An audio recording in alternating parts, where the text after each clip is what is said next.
آسیہ کی آنکھوں کی ٹھنڈک بن گئے، فرعون کی آنکھوں کی ٹھنڈک نہ بنے۔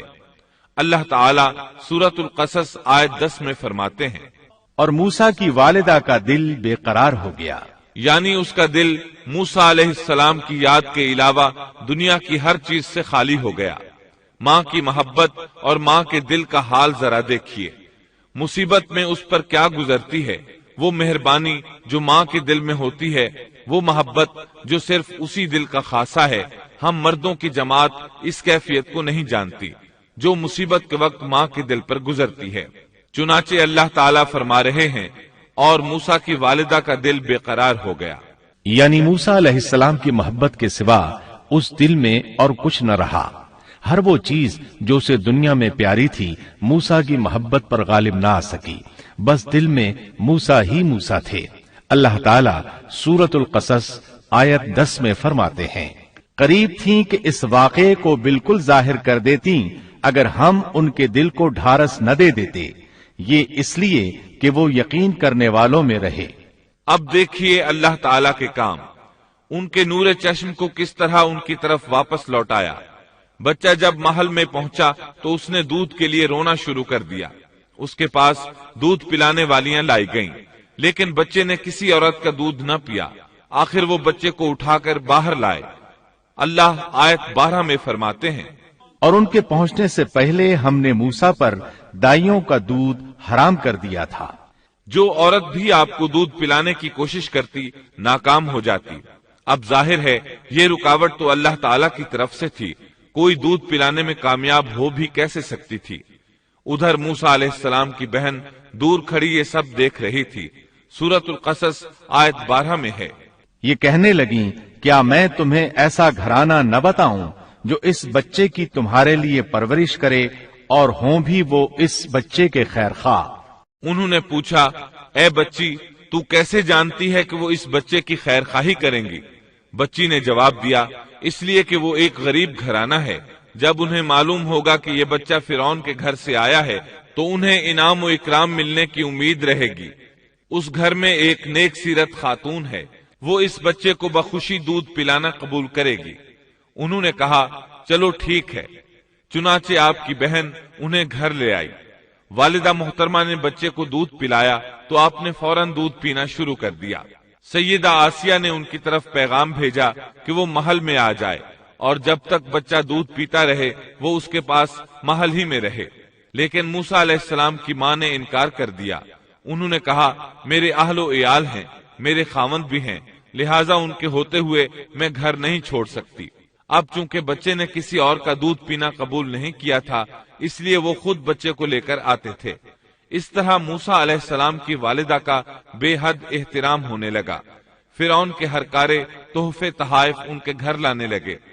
اللہ تعالیٰ آیت 13 میں فرماتے ہیں، پس ہم نے اسے اس کی ماں کی طرف واپس پہنچایا تاکہ اس کی آنکھیں ٹھنڈی رہیں اور آزردہ خاطر نہ ہو، اور جان لے کہ اللہ کا وعدہ سچا ہے، لیکن اکثر لوگ نہیں جانتے۔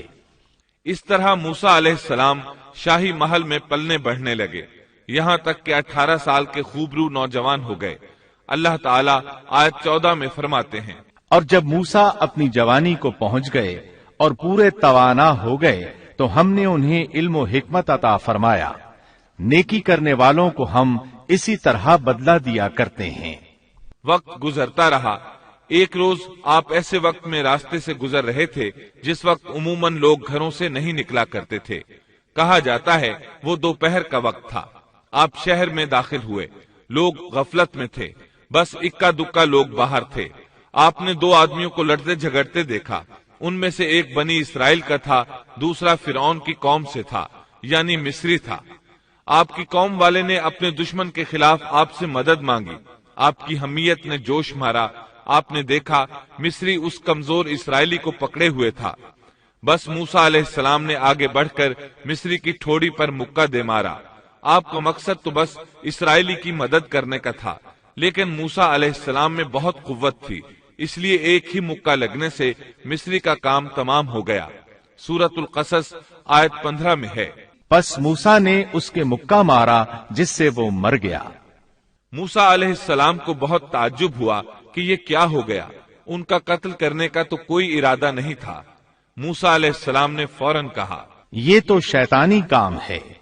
آپ یہ کہنا چاہتے تھے میرا ارادہ تو اسے قتل کرنے کا نہیں تھا، یہ فعل تو شیطان نے کیا ہے، شیطان ہی نے مجھے بے قابو کر دیا تھا، مجھے اپنی طاقت پر اختیار نہ رہا، مجھ سے اس انسان کے قتل والا برا کام سرزد کرا دیا۔ آیت 15 میں اللہ تعالیٰ فرماتے ہیں، یقیناً شیطان دشمن اور کھلے طور پر بہکانے والا ہے۔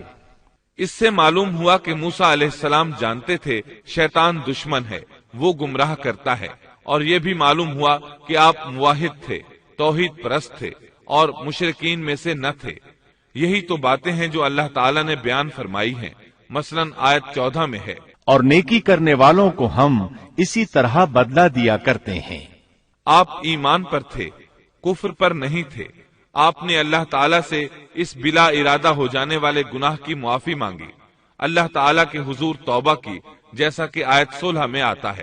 پھر کہنے لگا کہ اے پروردگار، میں نے خود اپنے اوپر ظلم کیا، تو مجھے معاف فرما دے۔ اللہ نے اسے بخش دیا، وہ بخشنے والا اور بہت مہربانی کرنے والا ہے۔ یہ گناہ بلا ارادہ ہوا تھا، خطا تھی۔ پھر آپ نے ان الفاظ میں اللہ سے وعدہ کیا، کہنے لگا اے میرے رب، جیسے تو نے مجھ پر یہ کرم کیا، میں بھی اب ہرگز کسی گناہگار کا مددگار نہیں بنوں گا۔ آپ کا مطلب یہ تھا کہ باری تعالی آپ نے مجھے معافی دے کر مجھ پر کرم کیا، گویا آپ کو سمجھ آ گئی تھی